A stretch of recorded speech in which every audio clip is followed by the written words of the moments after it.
and we are live. Hell of a Show is up and running. That is a new intro that we got on there. Loving that thing coming up in here. Hope y'all are as well. Let me know in the comments if you can see and hear me. We're going to get started on this very shortly, making sure everyone is set up on their ends with what everything is going on. My guests are raring to go back here. Got a couple of them in the hot seat, just looking to have some fun and get to know y'all, and for y'all to get to know them as well. So let me know again if you can see and hear me in the comments, and we're going to get started on this in about 30 seconds. We'll be ready to do this. Hope everyone's had a great day getting everything set up and ready to go. Hope everyone's, recovering from the food coma. I know it took me just a little while to get over that one. I may be 100% over it, probably not, but we're going to go ahead and do this anyway. So let me go ahead and start introducing my guest up on here tonight. We got two of them up here tonight. We're going to start out with Jade Lowder is here from It's a Horror Show. The date is on Kickstarter right now. Jade, what's up, buddy? Hey, how's it going? Happy to be here. Hey, let me go ahead and get my other guest up on here. I've already put up here. Y'all already know who's going to be here. We're all excited about it. So let's go ahead and introduce and welcome Dirk Manning to Hell of a Show. Thank you very much for having me, man. It's very cool to be here. I know we've talked about this for a while, so thanks for the opportunity. Oh, absolutely. I've been looking forward to this. Now, before we get too into this and get going and having a blast here, I want to go ahead and just give y'all each a moment to go ahead and let everybody know who you are, what you're working on, and where to find you. So, Jade, go ahead and hit that button for me. Yeah, sure. So I'm Jade Lowder. I'm a comic book artist and also an educator. I'm currently working on a Kickstarter that is wrapping up on Thursday, I think. I don't know. It's been a month. It's been so much stuff, but I'm working on a book called It's a Horror Show, The Date, which is kind of the second issue of this book, working with lesser known comics. You can find me at Jade Lowder. It's a Horror Show, The Date is essentially a book about a werewolf punk rocker traveling the desert and getting into all kinds of mischief. It's kind of a romance story, but there's a whole lot of carnage for horror fans and anybody who just likes punk rock as well. So hey, yeah, carnage is always good with me. We're good with that one. Now, Dirk, go ahead and let them know who you are and where to find you and what you're working on. Yeah. Again, thank you for having me. And by the way, I am totally backing the Kickstarter as soon as we're done, man. That is, I'm a horror guy, and I'm a metal guy more than a punk guy, but close enough. Punk and metal are cousins, if not siblings. So, Dirk Manning, writer and creator of numerous graphic novels, including Nightmare World, Tales of Mystery, Love Stories to Die For, Butts and Seats, Tony Schiavone's Story, co-creator of Hope, writer of Twisted Haunted Highons. Get to talk about the music horror connection, and here tonight talking mainly about new books on Kickstarter, co-writing this book with the legendary professional wrestler Arn Anderson. And what a treat. So it's Arn Anderson, My Life as the Enforcer. You can check it out at arncomic.com. We're going for about another 2 weeks, fully funded. We are like a little over $100 away from unlocking the fourth stretch goal, which is going to unlock the 4 horsemen of comic book signatures, including getting the book signed by Arn Anderson. Again, that's at arncomic.com. Super excited about this book. Co-written by me with Arn, illustrated by Colm Griffin and Sean Daly. Very cool. So y'all have both got some work that you're working on right now. We've got some projects that are going on. Kind of want to get to know y'all a little bit as creators is what I'm trying to do with the show. I like to give, the audience a little chance to look at things a little bit different. You can go to several shows that y'all go on, with the host up there, and they ask a lot of the same questions. How did you get started into comics? What's your connection to this? What's your inspiration? I like to dig a little bit deeper on this one, and I ask the questions that really matter. Things like, if you were going to go into martial arts, would it be Cobra Kai or Miyagi-Do? I mean, these are important questions to be asking. It's funny you ask that. I don't put it on blast. I taught martial arts for years, so that is a very important question to ask. That's like a speed dating question almost. Who do you identify with more? And especially if you grew up watching those movies back in the '80s, and now perhaps have a slightly different perspective on things. So. Exactly. Now, I will say one thing for sure with going with the wrestling motif on there, that is definitely a nerve that hits me very hard in a positive way because I grew up watching wrestling. My dad and I used to stay up on Saturday nights watching Houston wrestling. My mom would come in there because it'd be shortly after 11 o'clock or so, and she'd say, we're going to church in the morning, and I'd be like, oh, well, I didn't know it was that late. And my dad would get into parent mode at that point, going, boy, I told you a while ago, go to bed, blah blah blah. She'd go out of the room, and he'd be like, okay, one more match, and you got to go to bed. You're gonna get us both. That's right.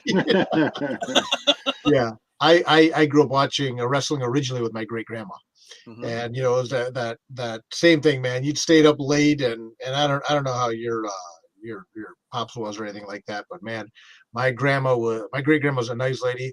She'd be yelling at the screen at the bad guys and stuff like that, and it was a trip. It's a memory I'll carry with me forever. So now to be at a point in my career where I'm working with a legend like Arn Anderson on this book it's pretty powerful. It's pretty cool, man. Oh, absolutely. And then Jade, you've got the horror book that you're working on there, and you've got the background on there, and you mentioned you're also a teacher as well. And that's awesome because you're able to take some of this, you can get some knowledge from where you're working, bring some of your knowledge of what you're learning in this to over where you're teaching. It kind of goes hand in hand on that. How's that working out? Yeah, totally. I teach college art, so I'm a university professor. I bring in my comics into the classroom all the time to teach. I'm just wrapping up a project with my class right now that they've been working on for several weeks.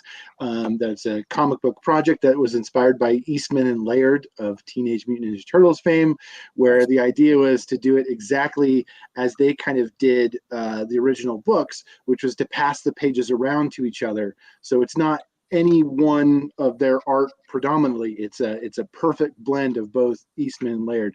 So the students had to team up and create a 3-page comic and pass the pages around the table. And so it's been a hell of a lot of fun. That does sound like fun. Now I know, this is your first project that you have up on here with your Kickstarter with It's a Horror Show. With Dirk, I believe this is your 9th, is what I saw on there that you've created on Kickstarter, at least. Yeah, it's the 9th we've run under my account. I think I've done a couple more than that total. But yeah, 9th one on my account. Yeah, it's crazy. Kickstarter, I knew this a minute. This campaign has put me over $400,000 in pre-sales and books I've written on Kickstarter. Wow. I feel so weird saying that, man. I say that, I'm like, I don't like saying that, but it's wild that, things go well the next year, so I'm gonna be the $500,000 man on Kickstarter, which there you go. But I think it's testament to the platform. I mean, it's really, Kickstarter is a chance for us to put books out that we can directly interface with people who want a deluxe edition of the book or want to support the book directly. Like you were talking about, it's like a chance to get in there and just, we can do the books exactly as we want to do them, and I'm very fortunate to have the support of Sourcepoint Press, phenomenal publisher. And I really enjoy the working relationship I have with them. And they let us run wild on stuff like this, so it's cool. I love Kickstarter. It's a fantastic way to get the books out, and it's a fantastic way to give people editions of the books that you can't get in comic book stores. Exactly. That's the other thing I really enjoy about it. It's like you can do the Kickstarter exclusive hardcovers. You can do unlock signatures from, at arncomic.com. We're doing something where if we unlock the 4 signatures for the first in the first 5 stretch goals, you get a book plate with signatures from me, Colm Griffin from Ireland, Sean Daly from Canada, then Arn Anderson. That's nothing you can get in a comic shop. Right. Getting a signed book plate with creators, from 3 different countries. I mean, this is the glory of Kickstarter. I love it. Now, how did you go from, because your main thing that you've been dealing with for so many years is more the horror style, and then all of a sudden I saw the Tony Schiavone book that you did, and I was like, wait a minute, he knows some wrestling stuff too. Yes, and then as soon as I got the news that you were sitting on, and by the way, I noticed how excited you were to finally be able to release that news. You've been sitting on that for a while, I guess, but you mentioned about working with Arn Anderson on this, and I started looking at it going, so how do you go from horror to wrestling? I'm just wondering how you did the transition there. You know, I have been an unabashed, obviously horror fan my whole life, but also a pro wrestling fan, and obviously doing mainly horror comics. I tend to focus on horror and Cthulhu and stuff like that, the stuff I like. But anyone that knows me as a fan knows I've always been a huge fan of horror, comics, heavy metal, ice cream, and professional wrestling. That's like the you put the 5 things in the box to catch a Dirk Manning. That's what you put in there. So I've been a lifelong wrestling. I've been a lifelong professional wrestling fan. And when I got hooked up with the opportunity to work with Tony Schiavone, I was like, this is pretty cool, man. Okay. I met Tony, he's a real cool guy. And I'm like, yeah, let's do this. And then by working with Tony, Mike Dawkins, who's known as the gimmick attorney online, he helps wrestlers protect their gimmicks and stuff like that, trademark their gimmicks. He kind of reached out and goes, Arn Anderson was asking if he gets to do a comic book too. And I'm like, okay. Yeah. Yeah, all right. I mean, Tony, he was already a wrestling adjacent book with him being involved in the industry, but obviously Tony's not an in-ring performer. It's like what Tony's taken 2 bumps in his whole life, I think, and so then to get to come back to this well, and I was telling someone else about this recently about how as writers, we only get so much time to work on what we're working on. And you know exactly what I'm talking about, man. You guys both know you get so much time to work on stuff. And it's like I have these other projects that are cooking, working with the Cheney estate, doing the adaptation of London After Midnight and the next Tales of Mystery and all this stuff going on. And it was like I figured out pretty quickly that meeting Arn and talking to him and having dinner with him one night, and his story just started to develop in my head in a way that I was like, this is a fascinating story, man. And I could give this story to someone else. I could like project manage this book and things like that.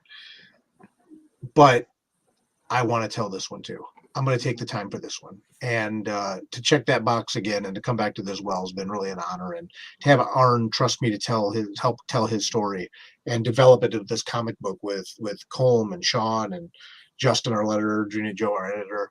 It's cool. I never fancied myself being a wrestling comic guy, and I know there's people out there that they do primarily this. I primarily do horror, but I love wrestling and I love telling a good story in a good graphic novel, and that's what this is. And go to arncomic.com and see everything for yourself. And I have yet to see the Arn comic, but the Tony Schiavone. I mean, you can definitely tell where the passion that you have as a fan really shows out in your writing on there on what's going on with it. And that's awesome to be able to see that, because it's not something where you're just throwing something in front of you going, I need the money, I'll do it. And you just do it for whatever reason that way, instead of, I really love this idea. I want to do this because I can see my visions coming on this, my perspective. I love that. Yeah. It's funny. When I was first pitched the idea of working with Tony, my exact response was, and hand to God, I'd be willing to have that conversation.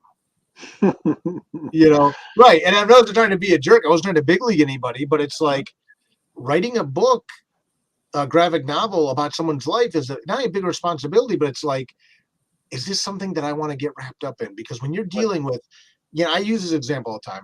I write Twisted Haunted Highlands with Twisted. And that is a comic where nitrox monoxide, the characters in Haunted Highlands are based on them, and they're comic book versions of them, right? Mm-hmm. That's one thing. And there's certainly a big level of responsibility there. Right. But then a book like Butts and Seats with Tony Schiavone, or now Arn Anderson, My Life as the Enforcer at arncomic.com, you are dealing with the actual person, right? And you can't play around. You gotta really play this honestly. And it was a situation where I wasn't sure if I wanted to get wrapped up in something that could potentially be a big vanity project. But I've said often, Tony Schiavone's story is the story of, no pun intended to old school wrestling fans, the American dream. He's a kid who grew up loving wrestling, got to work in the industry, fell out of love with it, left for 20 years, comes back and realized his legacy he had. With Arn Anderson, My Life as the Enforcer, we have a book where here's this kid who grew up in rural Georgia, incredibly adverse circumstances, very, very difficult. And Arn did a book like 20 or so years ago, but it was kind of done more in character. this is the real story of this kid that grew up raised by his grandparents and things like that, and got involved in professional wrestling and has protected the business, has honored the business, and has contributed so much to the business despite these massive hurdles that he had personally. Mm-hmm. And it's a really cool story. It's a very inspiring story. And like you said, it's one thing as a fan, like, oh my gosh, I'm working with the founder of the Four Horsemen. I'm working with the guy that created the Spine Buster. I'm working with one of the best promo guys in the business. That's all well and good. But there's another level to it, which is there's a very powerful and personal and beautiful story to be told here. And then to get to work with Sean Daly and Coleman and tell the story in a way I couldn't tag team it to someone else. I couldn't hand it off. It's like, this is a story that I want to take the time to tell, and I want this. I want to work on this one, and I can't wait for people to see the results. I'm exceptionally excited about this book. Well, I mean, that is awesome because it's always been said that, the legacy that you leave behind is how big your footprints, that you're leaving behind with you. And Arn Anderson has left some huge footprints. I mean, huge. And then you're coming behind and you're actually starting to leave some right next to his because you're doing this, in this book with his life and everything on there, and being able to express that to everyone who's out there who may not have known all of the backstory, because what you see on TV, what you see at events sometimes is not exactly what you see behind the curtain, or what you see, at the table where they're discussing how they're going to be doing promos and stuff like that. And Arn Anderson is a huge part of that still in all of that. Yeah, that's crazy. I didn't even think about it that way. No pressure. Well, I guess the book's written now, so it is what it is. But Arn is one of the reasons I was so interested to work with Arn on this when we started talking was his commitment to, and I hate to use this inside term for people that aren't professional wrestling fans, but put people over.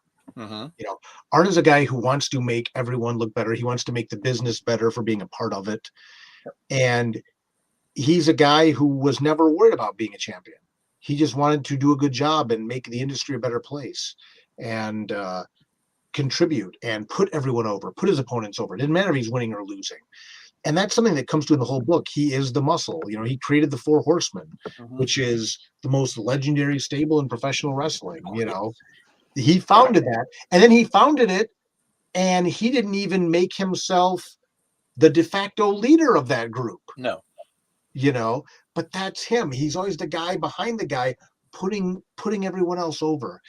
And it's a fascinating story. It's a story that I really feel very strongly about, the fact that this is a story that needs to be told, and to be able, like you said, to kind of walk alongside this giant of the industry and help bring the story together in this 128-page graphic novel with two amazing artists. Sean Daly does all the present day Arn, and then we weave, and it's like Arn telling his story. Then we weave to these very extended flashback sequences with Colm Griffin doing it. Then we weave back to modern Arn.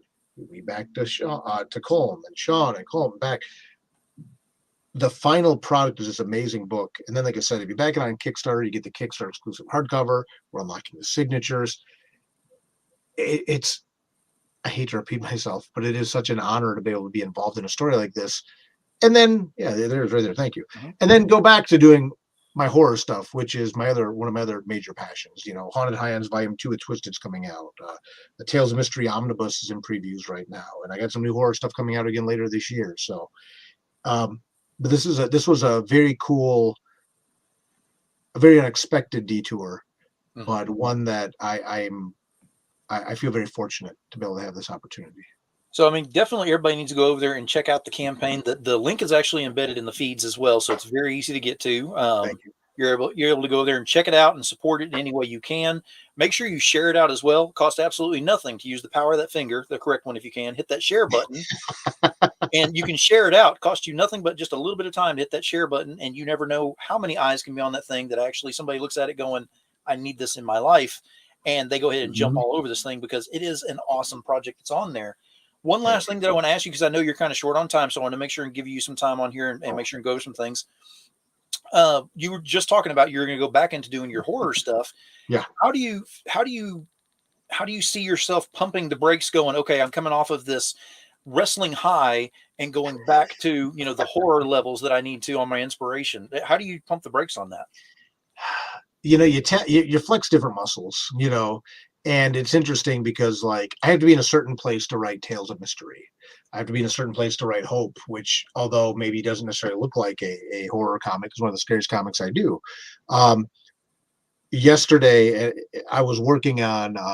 We announced on Halloween, we have a partnership with Cheney Entertainment, the Lon Chaney estate, and I'm doing an adaptation of London After Midnight, the classic lost horror film.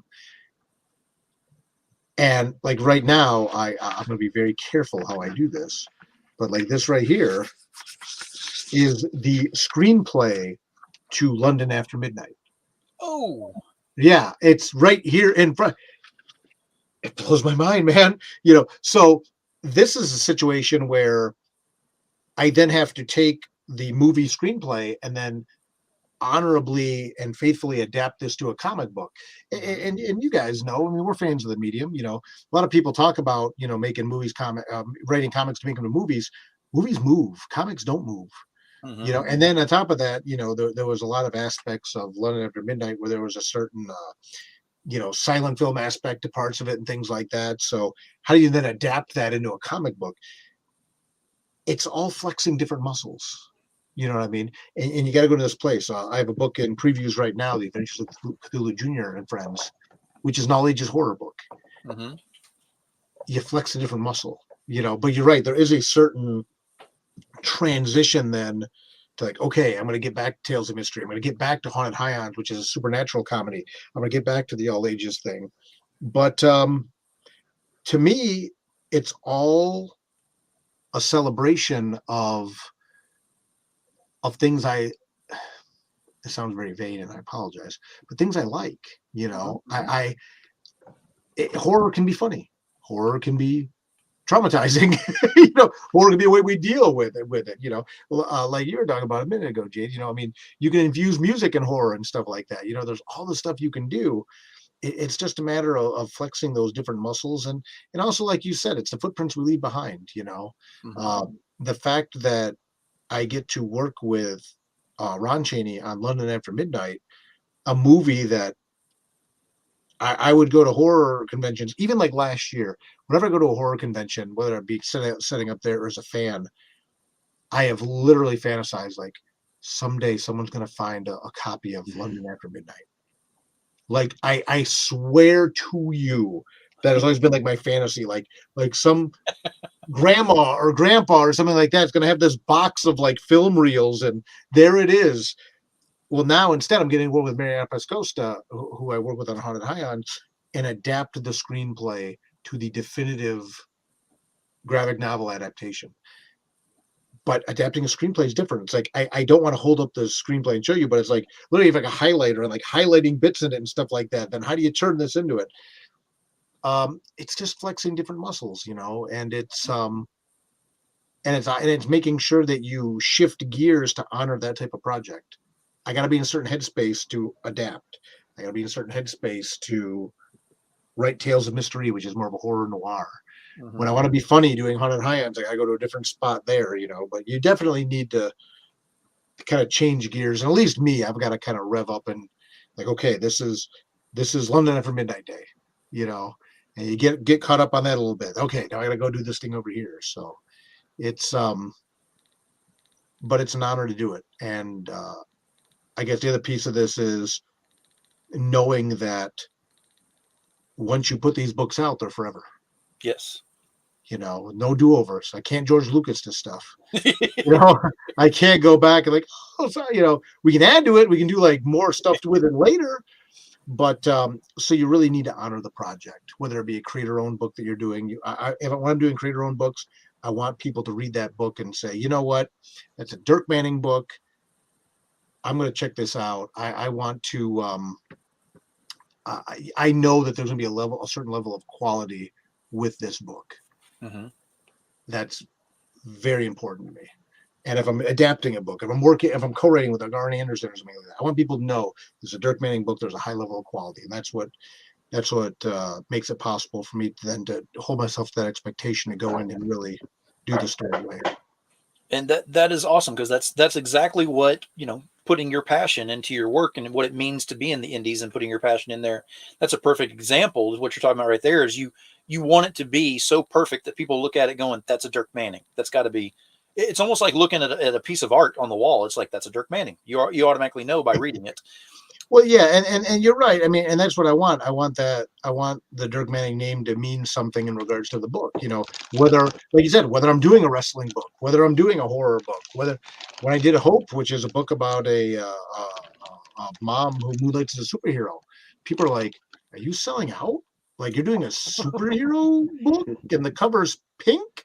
And I'm like, "This is a Dirk Manning book, friends. This is one of the scariest books I've ever done." And when they read it, they saw it, they're like, "Oh my God, you're not kidding." I'm like, "I told you, you should know. You're getting a certain type of thing, So obviously with Arn Anderson, we're not going to have monsters or horror or anything like that. But still, I want that level of quality to be there. And you mentioned the word perfect, and perfect I think is subjective in a certain way, but I want it to be of a high enough quality that people can say, I read that book. He did a wrestling book, and he did a really nice job, and he worked with great illustrators. And there's just certain things you're going to be able to expect that you can get out of it. Well, I mean, one of the last things I want to ask you, because I know you got to get back to getting busy, because I know you're incredibly busy with everything right now.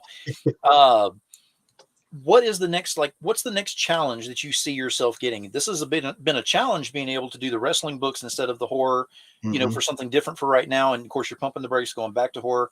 What's your next challenge that you see being set in front of you that you're going to look at going, never thought about that, but I'd like to try it?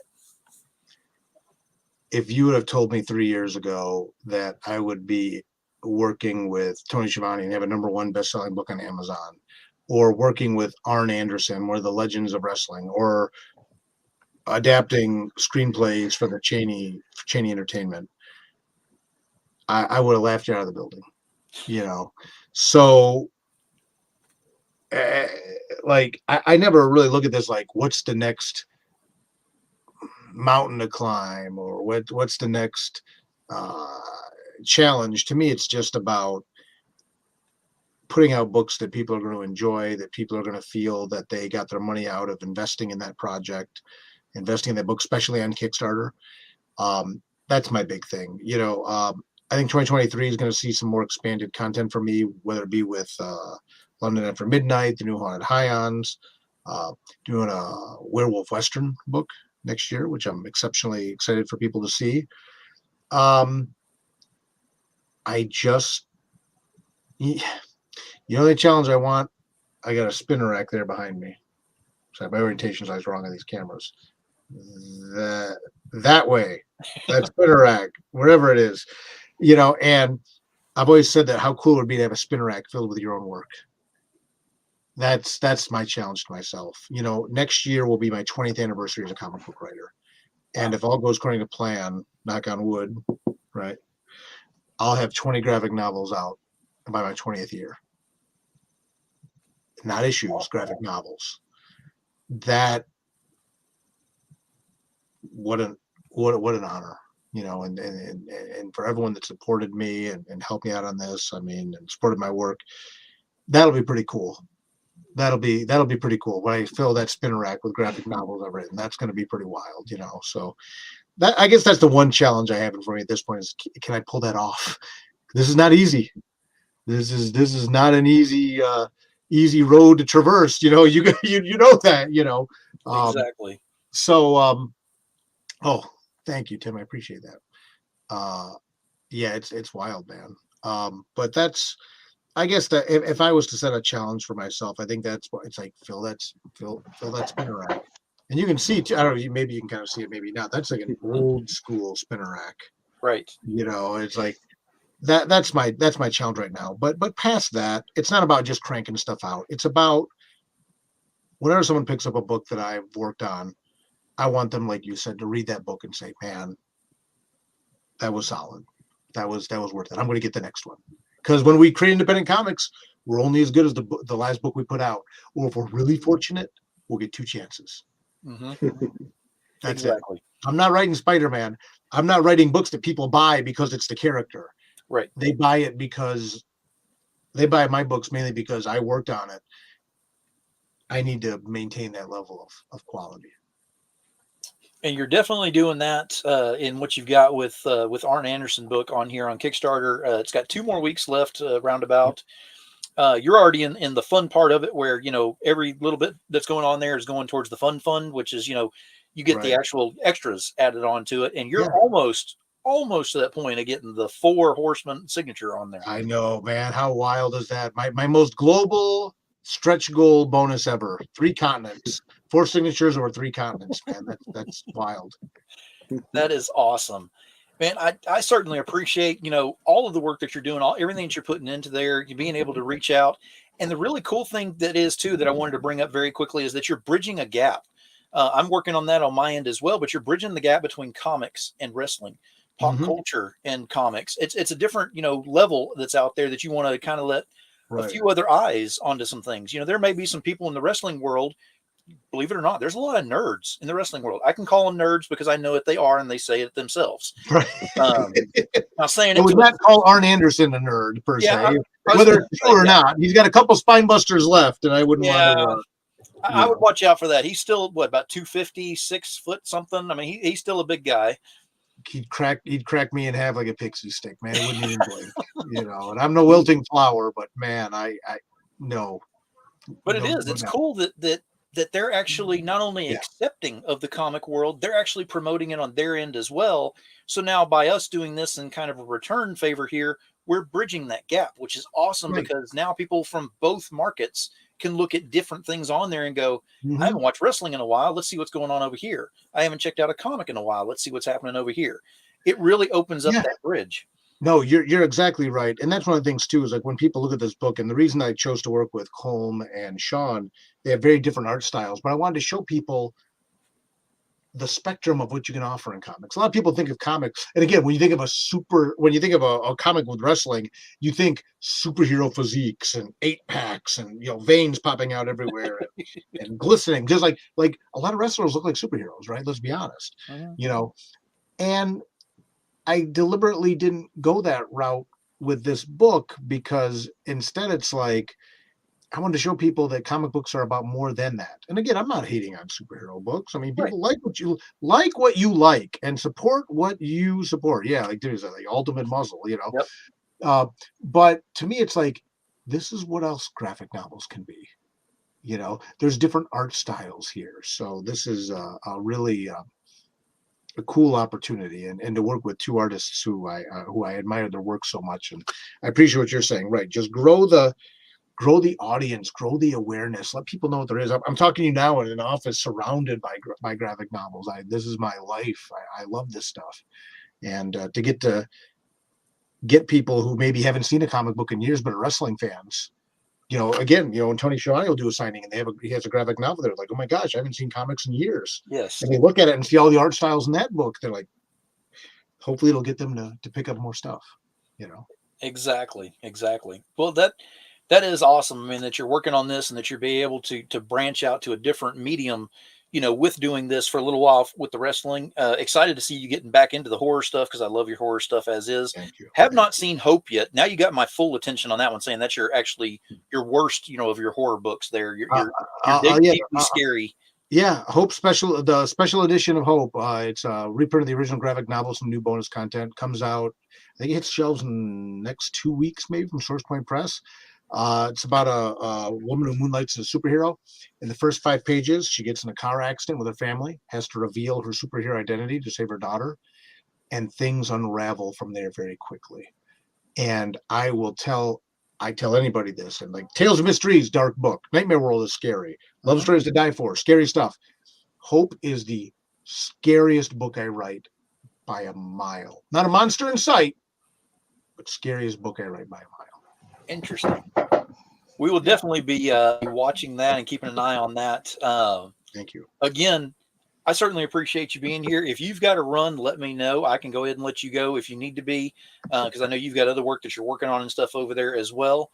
But we need to get you back on and talking about your next project as well, because I want to hear about I want to get you on and talk about the Lon Chaney thing more, delve into it more as we get more into that. So I know that'll be probably next year. We probably Yeah, that'll probably even be like next year, 2023. Next year's right around the corner, isn't it?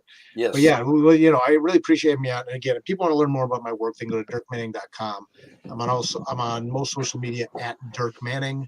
But yeah, by all means, come check it out and stuff like that. Yep. Arn Comic, go check out the book right now. We're close to unlocking the next stretch goal there. Yes. And before I bounce, Jade, what was the name of your book again? Because as soon as I bounce off, I get back to work. I want to volley to you, but I want to go back to your campaign right now too. So yeah, it's called It's a Horror Show. done. Well, thank you both, and Jade, I look forward to learning more about your work as well. I'm typing in right now.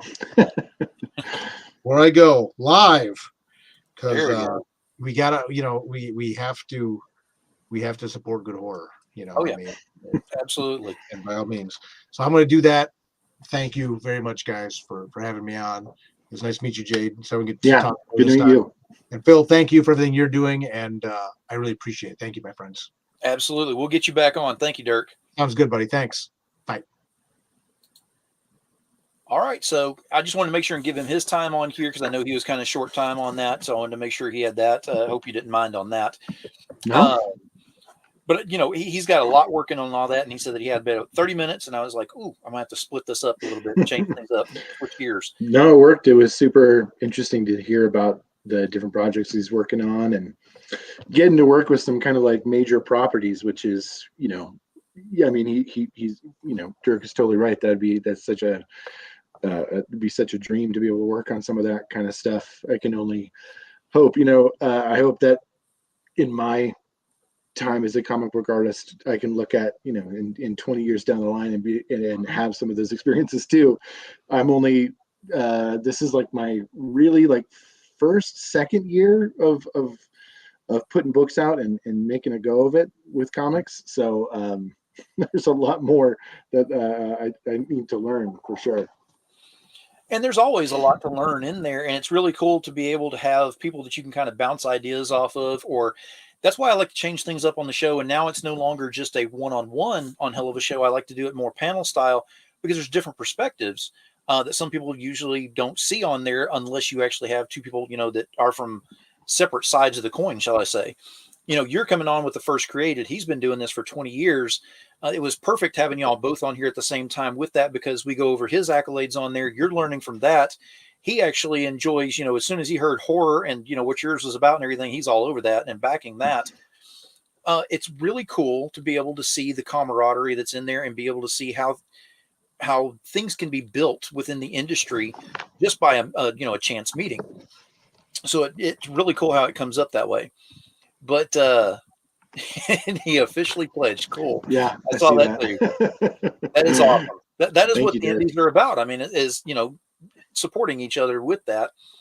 And yours, your project, because we're going to take just a little bit of time to talk about yours as well. You've got, where did you come up with the idea? Was it something that you came up with from the school portion of it, from, your classes and everything? Or is this something that's been completely off of the books and you just decided to do this? Yeah, kind of, I guess kind of off the books without getting too into the weeds about like being a college professor and whatnot. We're kind of expected to make art. That's why we're hired to be professors. That's why we're hired to teach, because we're professional artists. It's what we do. So I was hired as because I'm a painter.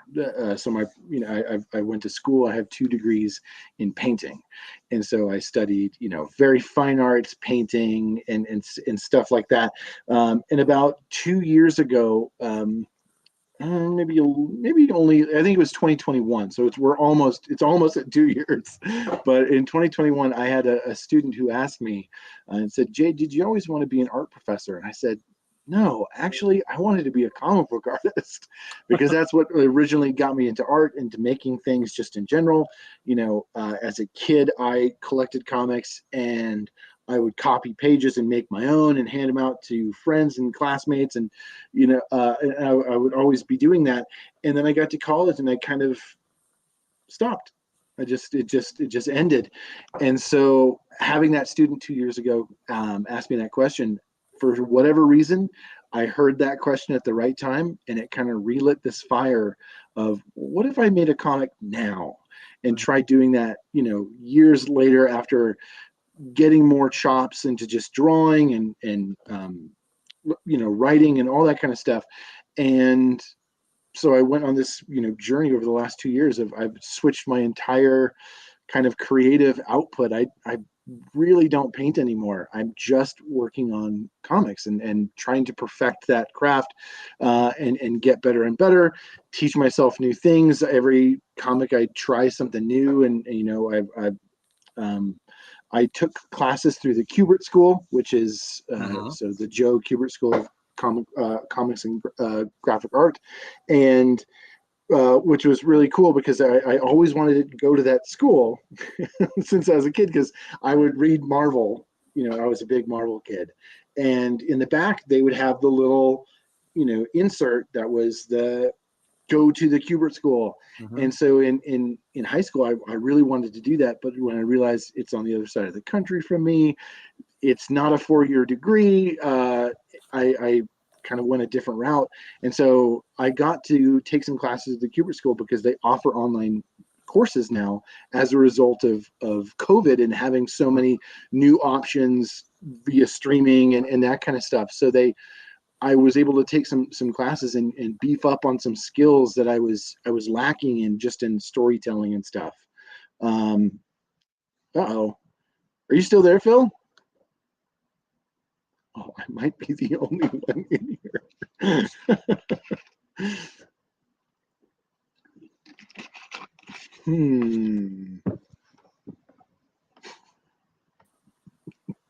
Okay, don't know what that was. Oh, weird. Okay. But yeah, anyways, I was able to take those courses and that really helped me kind of like move forward with comics and kind of get back into it in a major way. So in a super long roundabout way of telling you about this story, essentially this came from, I started this last November. I started this book. I guess it was actually October. I did this thing. I have a Patreon that I release comics and stuff like that as well. And on my Patreon, I did 4 comic books for the month of October, and I did one a week, or like 2 to 3 pages a week. And so the first one I did this double page spread that was this werewolf, and I got this idea from the song I Was a Teenage Werewolf by the Cramps.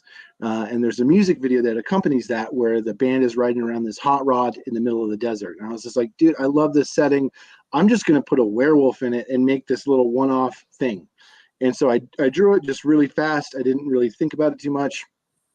And I had so much fun drawing the werewolf. I got to the end of of October, and I was like, I kind of want to just keep drawing the werewolf and do like an actual book with him. And so I thought about, well, what could the werewolf do, and what's the actual story? And from there, it just kind of tumbled, snowballed into what it is and what it turned out to be, which is this kind of pseudo rom-com, if you will, dressed up as a horror book, but also punk rock. And yeah, so the story kind of came out that way. Nice. And it looks like an interesting setup that you got on here. And of course, you're fully funded on there, which is great. You've got 6 more days left. You're actually at you're double your goal on there, which is good.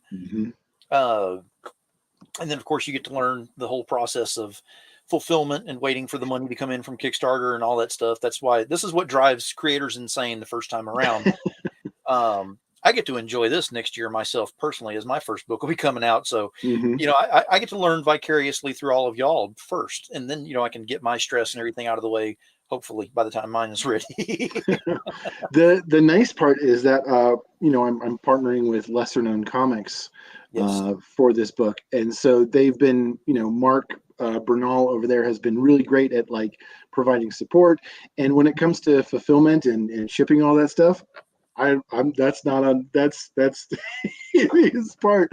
So I'm super grateful that Lesser Known Comics is going to be handling the distribution in that regard, and I don't have to have boxes all over my place. Mark's going to have a shit ton of boxes at his place. Tim says he'll be a wreck for that Kickstarter. Who are you kidding? Yeah, because actually Tim and I are are working on the comic for next year together. And Oh, yeah, cool. you're absolutely right, Tim. Both of us will be over there refreshing the button every 5 seconds Oh and checking man, in with each other. I already know that. it's so bad. The first day, I don't think I did anything other than just like, I think I was watching TV. I was so nervous that it would like, it wasn't gonna go or whatever. And so I just had it on my laptop in front of me, and I would just like every once in a while just hit refresh. And then, it funded the first day, and it was like, a huge sigh of relief. But that week, there was so much stuff that I didn't even think I would have to do, but it was like I was doing, because now we're hitting stretch goals, and so now I'm like doing stickers, and I'm doing, art prints, and I'm doing all this cool stuff that's going to be coming out as we keep, chugging along. And I had like going into my first Kickstarter, I didn't even know that was a thing. And so now doing it, I'm like, oh my God, next time I release a book, I'm taking a week off of work. And I'm just focusing on the Kickstarter, because it's a hell of a lot of work. It really has been. Oh, it definitely is. Like I said, I haven't done my own project, but I've helped run a couple of other ones in the past. And there's a lot involved. And just whenever you think you've got everything, nailed down properly, ready to go, you hit that launch button. Yeah. And your first day is great because it's all stress, and you're just waiting for you get that hit that funding. Usually you do within that, and then all of a sudden you go, wait a minute, something's wrong. There's not 200 more backers showing up every single day on this thing. I must have done something wrong. Whenever actually the math is correct, I mean you're not going to get that on a regular basis every single day. So it's not you doing something wrong. So second guessing yourself is kind of putting more stress on yourself than anything else. So it's something that most people have to learn, kind of just to roll with it and see what it's going to do. I know a lot of them, they'll sit there and they'll go, man, for, a week or two, it hasn't moved. The needle hasn't moved at all. Is this thing even going to finish out strong enough to finish out or whatever?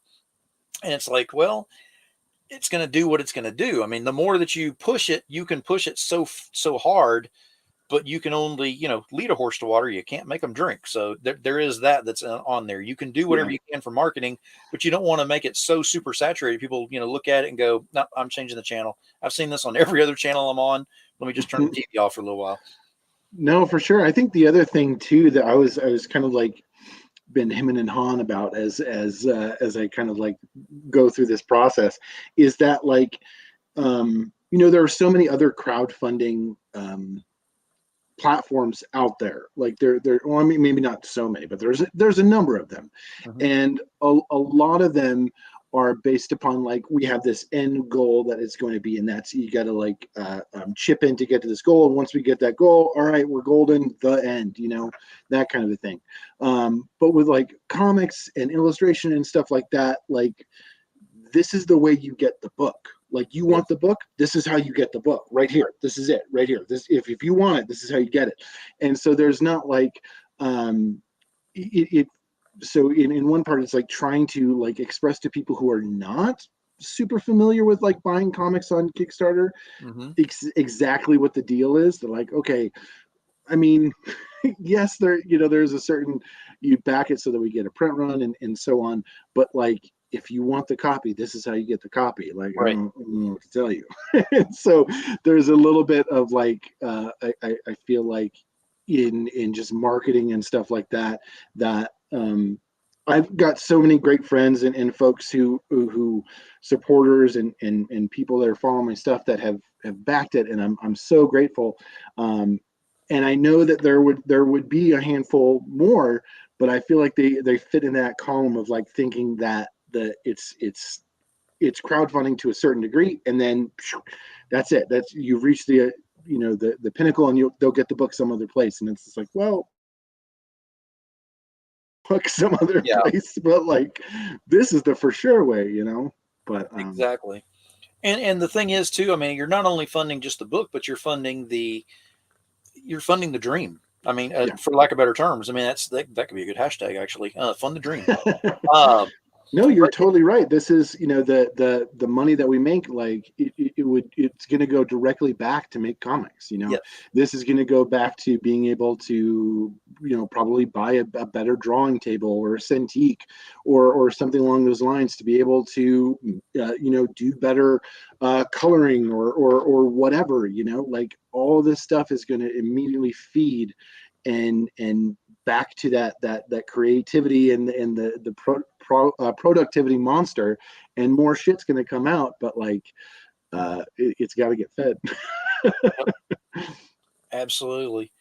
And that is great with that. And being able to get on with lesser known comics, I'm sure, is a huge plus with you coming into this with your first project. I'm sure that makes it a lot easier than just jumping into it by yourself, having to wear every single hat and taking the reins on it. Oh my god, I don't know how I like doing it on my own. Like, I think now I understand it enough that like I'm like, okay, I could maybe handle some of this on my own. But at the same time, it's just like the reach that lesser known comics has had to reach out to different folks and whatnot, and to for marketing purposes and all that kind of stuff, that like I would have been like, I don't know. I don't even know where to begin on this kind of stuff. And so, yeah, it's been an amazing partnership to be able to work with them. And I mean, 2023, there's going to be even more stuff. Mark and I are working on a project that's going to be coming out, I believe, late spring. That's the idea right now. Page one has not even been drawn yet, but like that's the idea, is that late spring it's coming out. And then I will be releasing another iteration of It's a Horror Show in some format next fall as well. And so there's way more stuff coming down the pipe with lesser known comics, as well as there's going to be some anthology stuff that I'm going to be a part of, which I'm super looking forward to. Nice. And yeah, it's been cool, the connections that lesser known has made, not just in terms of like funding the projects and stuff, but like just the kind of cross pollination of different collaborators and stuff like that. And there's a pretty great creative team over at lesser known, and so I'm super thankful to be able to chat with the different creators over there, about Kickstarter or just comics in general and ideas, and it's pretty awesome. Very cool. Now, we're kind of getting to the closing moments on this one, so I want to go ahead and give you a moment to go ahead and just let everybody know what it is that makes your campaign different and why they should go over there and back this thing right now, because the links are embedded in the feed. So I made it very easy for y'all. But because it is going across the screen right now, you don't have to be a speed reader or anything like that to figure it out, memorize it or anything. It's already in the feed. But Jade's going to let you know why you need to go ahead and click over there and jump on board and support this thing in any way possible as soon as we're done. Yeah, so It's a Horror Show. The Date is my first full-length comic that I'm printing with lesser known comics. It is a book all about a werewolf who seemingly rescues a damsel in distress, but we learn through the book that that's not exactly what she turns out to be.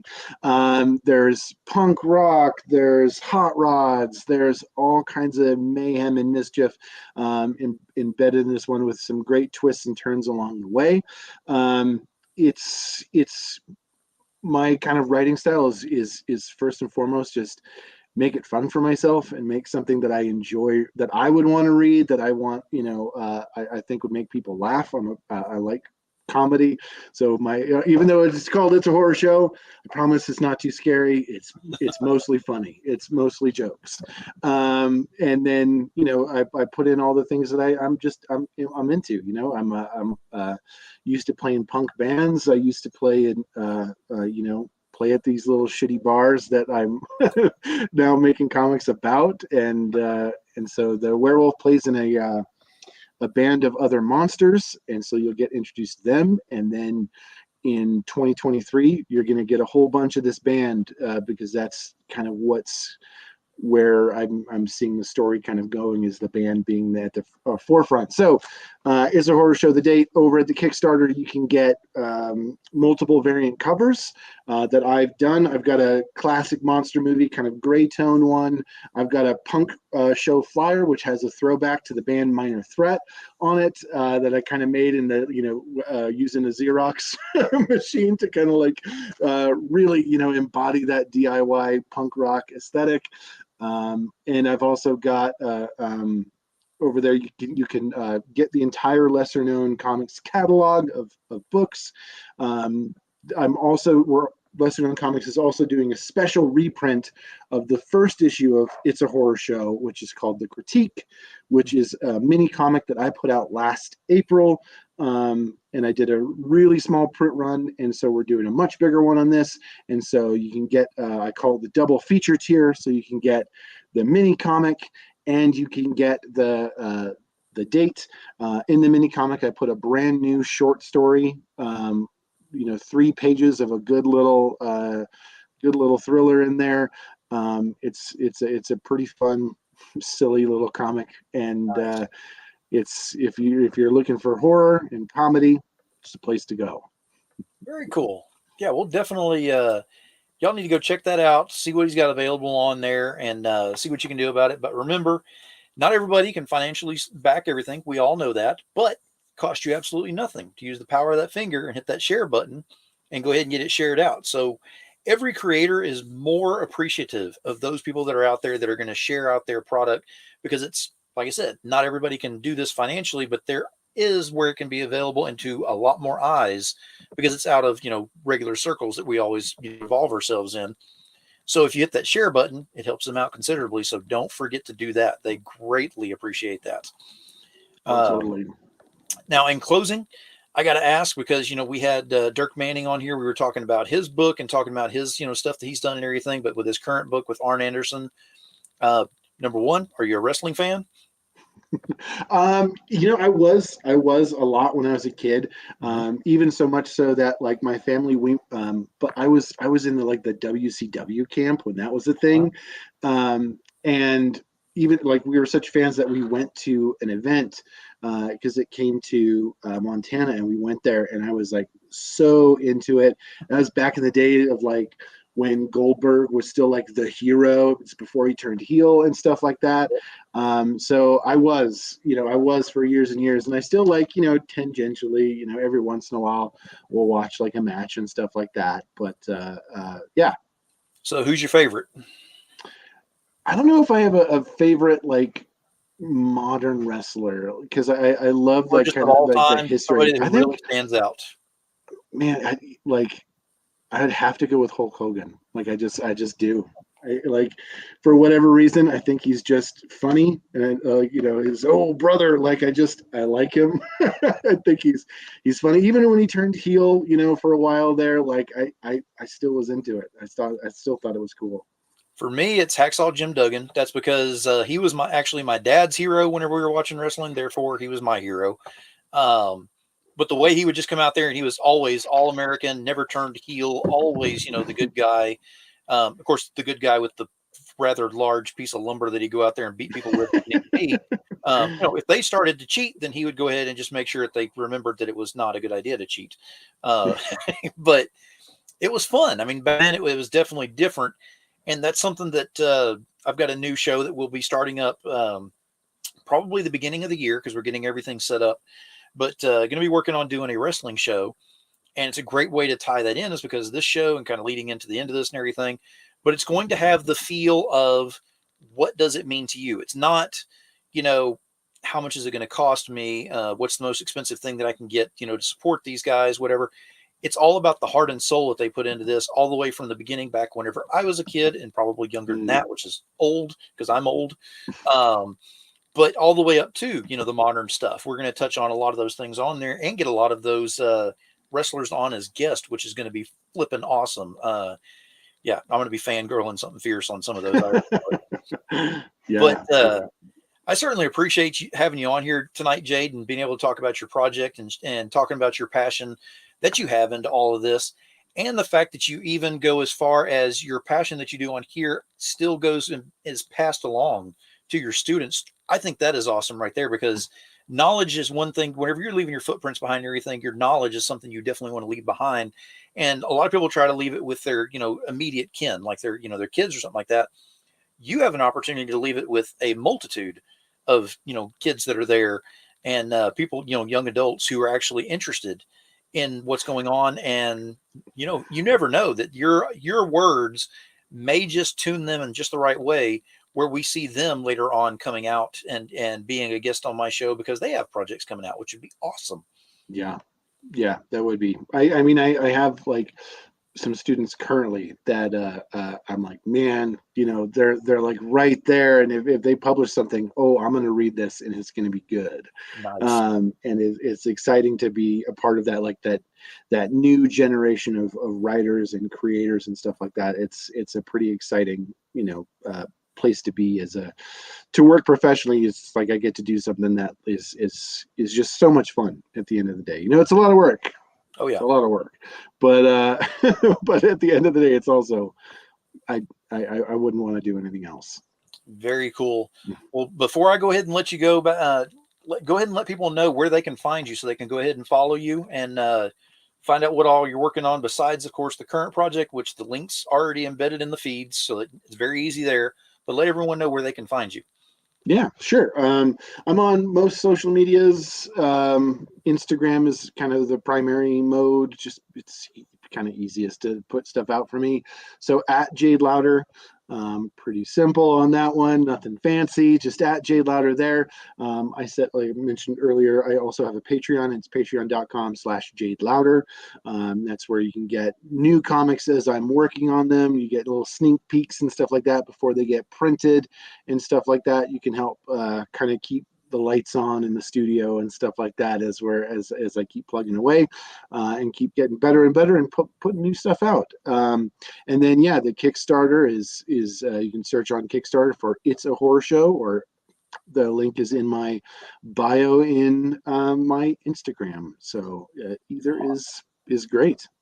Awesome. Well, again, I certainly appreciate you being on here. Had a blast having you and Dirk on here tonight. I'm going to go ahead and drop you backstage for right now. If you want to hang out, I'm going to do my closing statements, and then I'll meet you back there here shortly.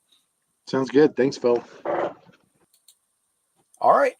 So we had a hell of a show tonight. We had the new intro on there. Hope y'all enjoyed that. If you haven't seen that as of yet and you came in here kind of late, go back and watch it whenever it finishes up and let me know what you think of that, please. It's still a work in progress. I have some others that I'm adding in there, as we have some new artwork that'll be coming along for the show and a few other surprises. 2023 is going to be full of all kinds of newness for the shows that are out there. Now, I've always had closing statements for this show, and tonight's is going to be a little bit different on that. The reason being is because I'm no longer going to be doing the closing statements on Hell of a Show each time. Closing statements will be on Positive Influence. Positive Influence will air once a week starting in 2023, and you'll be able to get those closing statements then. Closing statements will be going on Positive Influence, because Positive Influence is going to be more of a one-on-one interview with someone who has a current project that's on there. It's a little bit shorter show. It's going to usually be about 30 to 40 minutes on there. And it just needs to be the time with that creator, with their project and everything. And then I'll give my closing statements to go along with what we learned from that. I just want to make sure that they have their time on that. So just making everyone aware of that. Also, I did change the intro on here simply because Facebook wasn't playing fair and didn't allow me to have the other one on there, even though I own the licensing for it. They're, kind of throwing me around a little bit on that. So nanner, I use y'all's music, so the ball's in your court. But you got to do what you got to do to adapt. But I certainly appreciate everyone who went ahead and came on here live to go ahead and stick around on this. And everyone is going to be on here in post use, because I know I get a lot more of those here lately than normal. Thank you very much for being here. Thank you for watching. Support these great creators. Dirk has got his footing in the industry. That is for certain. And everybody knows that. And you can go over there and you can find a lot of his work over there. Jade is putting his foot into the door and getting a good foothold into there with his project that he's currently got on there with It's a Horror Show. The date, you want to go over there and check that thing out on Kickstarter. This is the beginning of the world that he's creating, and that you're going to see more momentum starting, with next year that he was talking about. So the whole point is get over there and support in any way you can. Use the power of that finger, hit that share button, and do it because you love it and because you love the industry. That's the main reason you need to do these things. Again, thank you for being here. I certainly appreciate everybody for being here on this. I'm going to go ahead and close this thing out very simply with something that I have said pretty much every single show since I've been doing this, and I love saying it. Keep it indie, y'all.